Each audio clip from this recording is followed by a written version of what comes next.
What's up, kinfolk? Welcome to the #1 college football show. I am your host, RJ Young. Thank you for watching on the Fox Sports app, YouTube, or listening wherever you get your podcast. Today, myself and producer Tyler Wojak are going to answer your Week 9 mailbag questions. Our last mailbag before we get into the college football playoff rankings, in which case we will shift our focus almost certainly to those and totally to those. And I want to welcome in producer Tyler. Tyler, how you doing? I'm doing well. A lot better than I was feeling last week when we were taping our mailbag. How about yourself? It's homecoming week, hence the letter jacket that I have on with the big TU. I get to wear my letter jacket this week, so I'm feeling pretty good, though we might get beat down by a quarterback named Preston, which feels like an insult, but I'm here. Wow. Hopefully no Prestons are listening to the show right now. They know their name. It's okay. All right, you ready to get into some questions? Yeah, man, let's go. All right, so our first one, fan-submitted question. This one comes from Carly, who asks, what has to happen in order for Penn State to upset Ohio State? This is an interesting question, especially as this game is in Happy Valley, but I want to hear from you, producer Tyler. What do you think needs to happen here? Okay, so initially I was going to completely dismiss the notion that Penn State could do it, but then the last time we did that was when Michigan-Penn State, someone asked, could Michigan win by 20 plus? We were like, no, there's no way that's going to happen, and that's exactly what Michigan did. Now, we're talking about a different team, Penn State here, but I think the only way you're going to beat Ohio State is just play keep away from them. Nick Singleton is probably going to have to rush for 150 plus at least. Sean Clifford's not going to be able to turn the ball over at all. And basically, you just have to hope that you give Ohio State limited opportunities on offense, and Penn State has to capitalize pretty much every time they get the ball to not only score, but take long, methodical drives. And then you got to kind of hope for a lucky break or two somewhere along the line to keep you in the game. But that's really the only way I could see them pulling this one off. I tend to agree. I would also say this is a great time for Joey Porter Jr. to put on for his Jim Thorpe Award-winning performance in being able to take away maybe Emeka Egbuka or even Marvin Harrison Jr. It's a tall task, though, because as you said, Katron Allen and Nick Singleton are going to have to carry the load. You're going to have to be able to play keep away, maybe keep the ball for 35, 40 minutes when we're talking about time of possession. And your defense is going to have to be outstanding. And by that, I mean, as long as we are here, I want to talk about this. Ohio State is operating on a level that 2018 Clemson was operating on. So 2018 Clemson averaged more than 44 points per game and gave up just over 13 en route to going 15-0. Ohio State is averaging 49.6 points per game and giving up just under 15. This is an offense and a defense that has been outstanding. Now, for the folks that want to say, hey, this is going to be the first ranked opponent that Ohio State has ever played, you're right. Clemson played all of 2 ranked opponents before they got into the college football playoff and sunned Notre Dame and then sunned Alabama. It's like that. When you are this loaded at the skill positions and this loaded up front, you can do what you want to people. Also adding here, I'll say it, Penn State has won 1 football game against Ohio State since 2012 and never in the Ryan Day era. This is also a Penn State offense that would need to hold them to under 50 and then put up perhaps 35 to win the game. I'm just not giving them that much room for error here. And I think that Ohio State has demonstrated, even against an Iowa, they can start really, really slow and then drop 38 on your head to finish out the game. So there's some things you can do, but most of them are miraculous. And I don't know that they have miraculous in the bag or on the playbook in Happy Valley this weekend, Tyler. Yeah, I agree with you. I don't really see it happening, but again, I'm hesitant to just completely dismiss it. It is college football. Anything can happen, and it is in Happy Valley, so I'll give Penn State the benefit of the doubt. But let's move on to a question that you asked this week.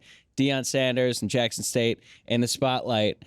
So you asked, where will Deion Sanders be coaching in 2023? It's a fair question. A lot of people chimed in with their opinion, so let's go to our first one here. This one comes from Benar Khan, who says, I think the best spot for him and the school is Miami. What do you think? I think that's a good choice, on par with USC. It's a private institution that cares about its football, and it's one in which Deion Sanders would have the South Florida recruiting area to his advantage. And this is a man that has been really great in recruiting over the last couple of years, has the best recruiting class in the FCS. And also, it's Power 5 conference and a Power 5 program, right? Miami also has its own, shall we call it, chain around its neck where it doesn't seem to know how to get out of its way here since 2002. Maybe Deion Sanders could overcome that. I don't think that's a bad option. I don't think it is either. I think Miami fans might be a little hesitant because just a few months ago, they were super excited about Mario Cristobal, and I know that the season hasn't really gone to plan for them, but I still think there's reason to be hopeful about him in the future, but we'll see. This next one comes from Optimistic Longhorn fan, and Optimistic Longhorn fan says, I'm going to say Auburn. Again, another coach or another program with a coach currently on staff, but we all know how that's been going over the past few months. It feels like Brian Harsin is on borrowed time and has been since February of this year when they didn't sign anybody during the during the signing day period. And there was a lot of folks trying to actually get him up out of his chair, out of the job. So it feels like that job is going to come open in the near future unless Auburn has a miraculous turnaround. But also in here, I don't think that Auburn is a good football job. I mean, Gus Malzahn was doing as good as anybody has done there since maybe Pat Dye. And he beat Nick Saban, and yet what did he have to show for it? A kick in the butt on the way out. Now he's at Central Florida, and they are a one-loss team with an opportunity to play for a conference championship and maybe backdoor into the best spot for a group of 5 team in the New Year's Six Bowls. I just don't see that as a place that really would let Deion Sanders be Deion Sanders, which is what you would be hiring. If you want to keep the controls at Auburn, that's not your man. To add to that, who's the athletic director? And would that person be interested in going to get a Deion Sanders? I don't think so, and I think it's nice to be mentioned, but I would turn that job down, Tyler. Yeah, and I get why, too. I mean, I have a lot of respect for Auburn fans in the program, but their expectations are extremely high. Now, it doesn't help that their in-state rival has dominated the sport for the past decade plus, so I understand when you're comparing that to your rival, you're going to have lofty expectations. But if Deion were to go there, I don't think he'd really have a whole lot of time to turn things around. But let's move on to our last one. This one comes from G-Do. Shout out to G-Do because they're always in your mentions and have submitted a few questions in the past. So glad we get to showcase them here. They say, he's staying at JSU. I think that's where he can do the most good and be the most beneficial right now. How do you feel about that? Appreciate Gito for being engaged with the content and really enjoying the show. I think that this is the move in 2023. I don't think that Deion Sanders is going anywhere. I think he will be coaching at Jackson State next year and perhaps continue this run of undefeated football in a new era for Jackson State. And this is actually a great opportunity to talk about what differentiates HBCU football and Jackson State from the rest of college football. Many of you will know that it is an HBCU, meaning historically Black college university. And one of the things that makes HBCU football important and also unique is the classics. Okay. The classics are HBCU bowl games. Those are the ones that matter. The Orange Blossom Classic used to decide the Black College Football National Championship. Now, we don't necessarily need to do it anymore, but we enjoy the tradition, just as you enjoy your traditions, say the Skull Sessions at Ohio State, or being able to see the walk at Oklahoma, or touching Howard's Rock at Clemson. The classics are what you have in HBCU football. As a matter of fact, the Bayou Classic is one of my favorite games all year because the pageantry around it is such a big deal. That'd be Grambling versus Southern. This weekend, you'll know that the big game for Jackson State is against Southern in the Boombox Classic. Now, if Jackson State beats Southern and runs the table and gets to the SWAC championship and wins the SWAC championship, they will play in the Celebration Bowl against the MEAC champion for what we are calling the Black College Football National Championship, or the de facto Black College Football National Championship. Now, there are other HBCU conferences, but this is the tie-in, right? And this is traditionally how college football works. The tie-ins and the rankings decide who plays for a national championship and who does not. Now, the FCS playoffs will begin before the Celebration Bowl is played, which means that in all likelihood, a Jackson State that wins a SWAC championship does not play in the FCS playoffs. You'll also know FAMU had an opportunity to do this last year because they lost to Jackson State in their division, and Jackson State was playing for a championship and FAMU was not. Also underscores just how meaningful it is for Deion Sanders to be at Jackson State, because there are many people who just don't know this history or never had a reason to learn this history, or were never asking the questions of what's going on at Jackson State, which again, full credit to him for. But I'm also going to add here, while he has had the best recruiting class in FCS, he also knows he does not have the guys he needs up front, defensively and offensively, to play at a very high level. That said, North Dakota State's athletic director asked in August if they could schedule a game with Jackson State, knowing that they're the best program in the FCS, and Jackson State is the most popular program in the FCS, and Jackson State said no. You'll also notice Jackson State's schedule does not feature a single FBS opponent, which is another way of saying they're not taking the guarantee game, because it is much more beneficial and important to Jackson State and Deion Sanders that they have an opportunity to run the table undefeated, because we're talking about them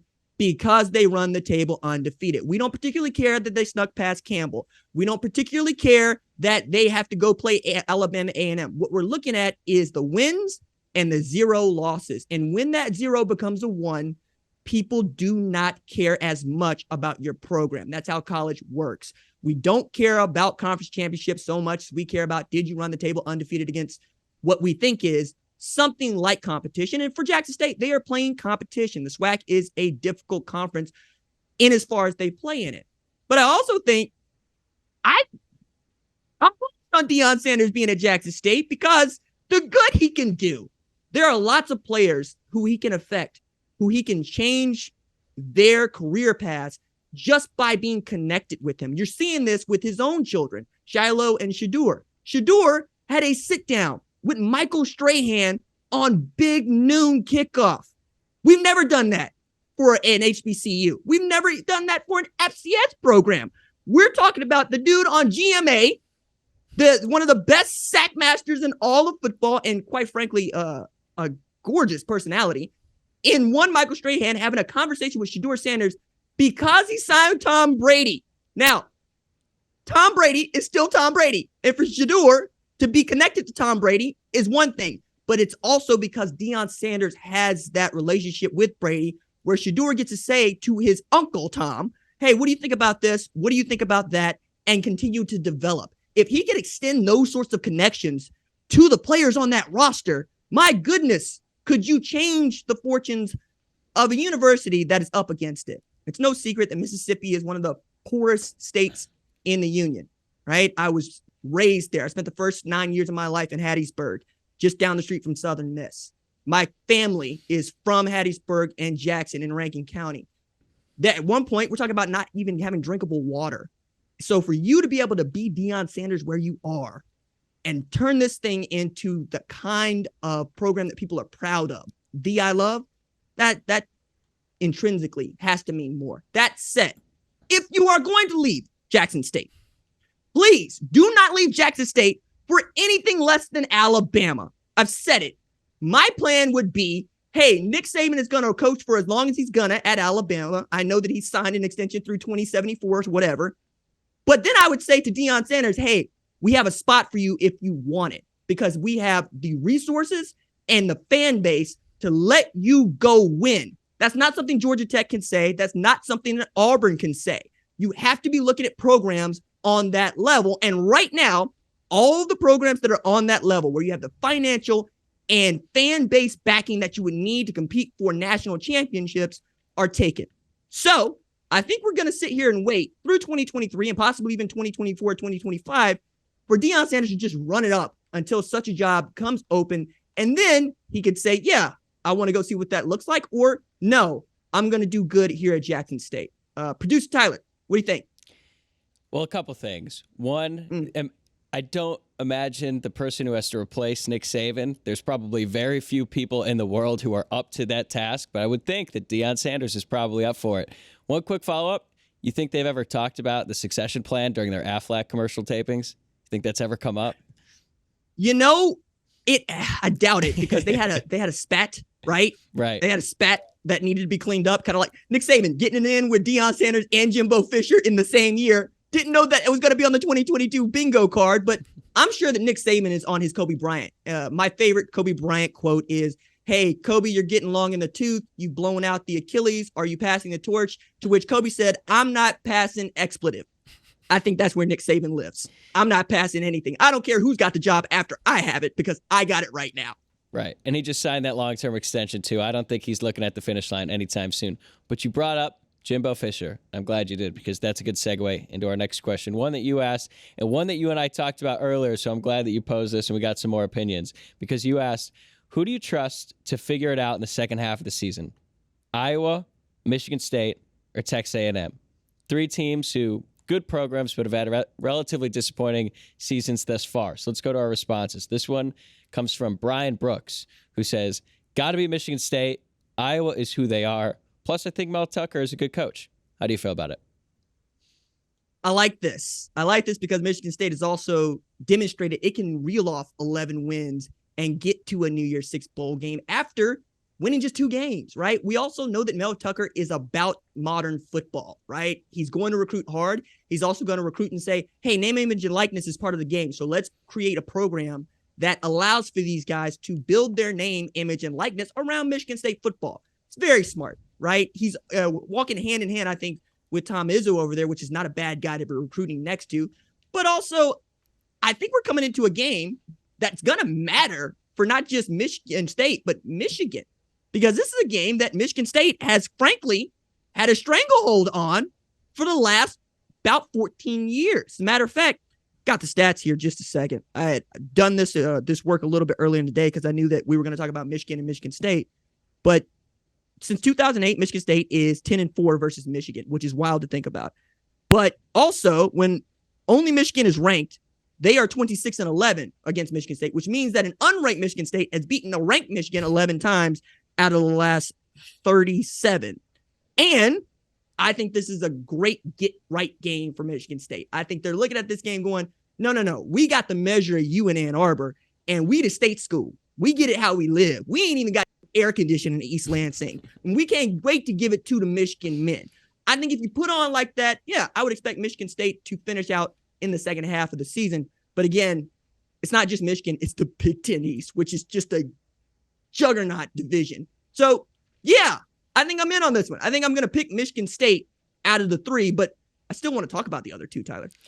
I'm glad you do, because our next response, this one comes from William Stinnett, who just sent a GIF of the Texas A&M flag. I got to admit, things have not been going too well down there in College Station lately, but William, he's not giving up. I respect it. Holy smokes. All right, so behind the curtain here, there's nothing Tyler and I like doing more than talking about college football in all facets. So when the news came down that Texas A&M was suspending 3 of its star freshmen indefinitely, we went, holy cow, this is after you just lost to South Carolina, which was definitely not supposed to be on the bingo card in 2022, after signing the number 1 class ever of all time. And then calling your own press conference so that you can shoot down Nick Saban saying you bought your class, which, okay, fine, do that, but then go beat Nick. And you couldn't beat Nick. And now we're talking about taking a loss to Appalachia State, putting money in the bag, talking about getting right against Miami, and then dropping one to South Carolina that you should just beat down everybody with. And I looked at the schedule, Tyler. They could beat, and I'm just going to say it, 4-8 by the end of the season, which again, I'm going to dunk on myself here. I had this as a top 4 team going into the preseason. You weren't the and only hell one. Was I wrong about that. But I got off that bandwagon just as quickly as I could. And now we're staring at Jimbo Fisher being the guy at A&M for the foreseeable future because his buyout is a reported $80 million. And not even A&M fans got that kind of money laying around in the couch cushions.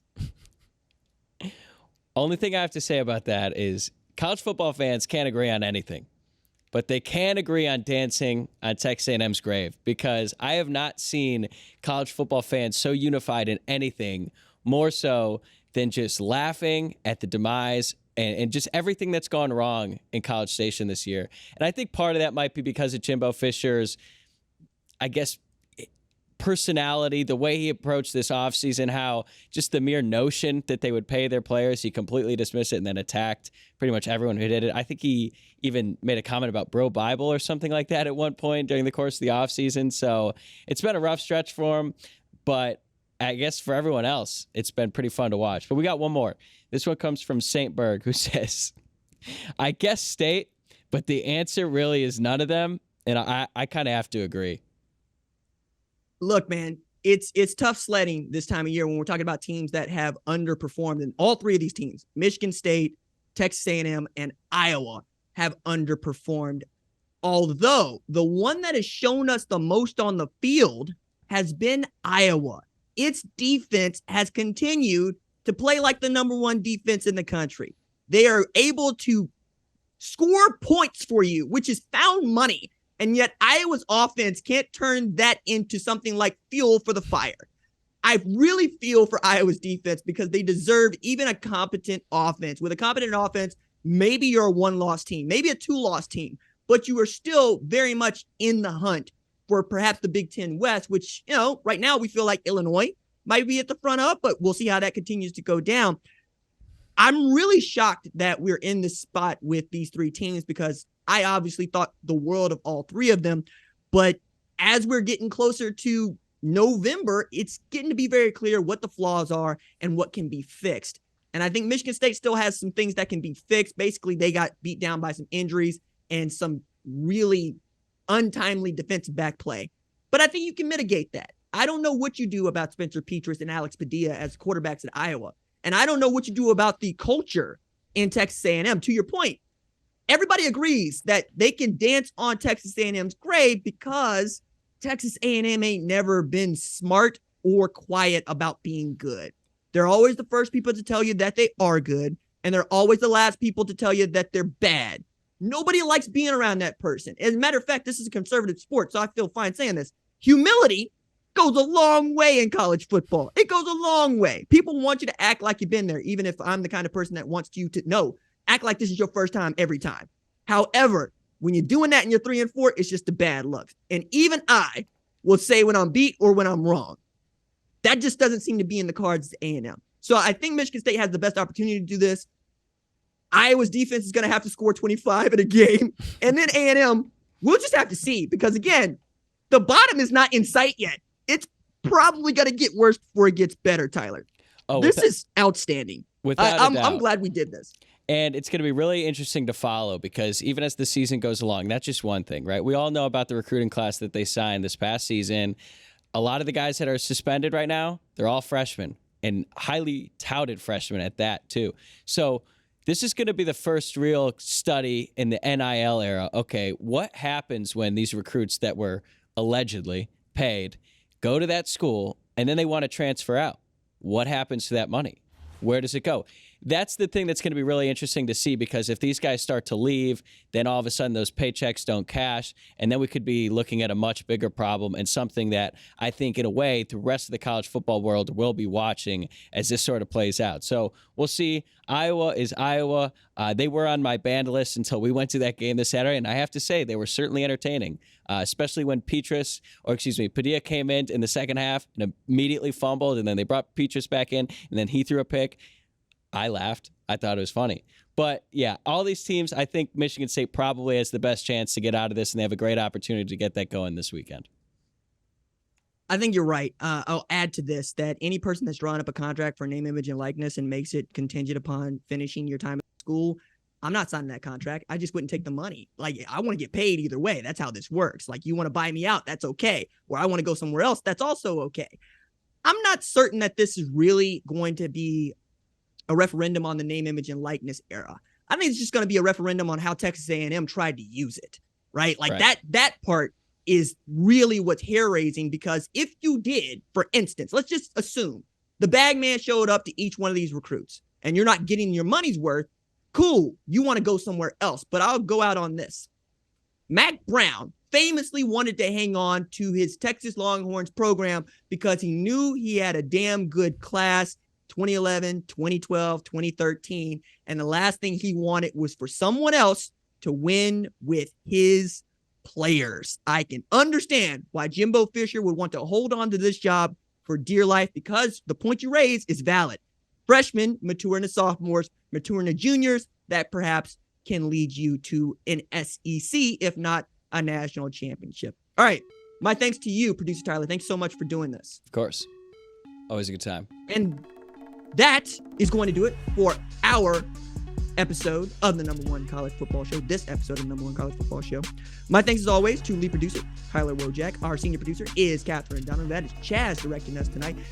Our social media maven is Javion Duncan. Our lead of screening is Rachel Cohn. I'm the host, RJ. We will see y'all live Saturday night. That's it for me. Deuces.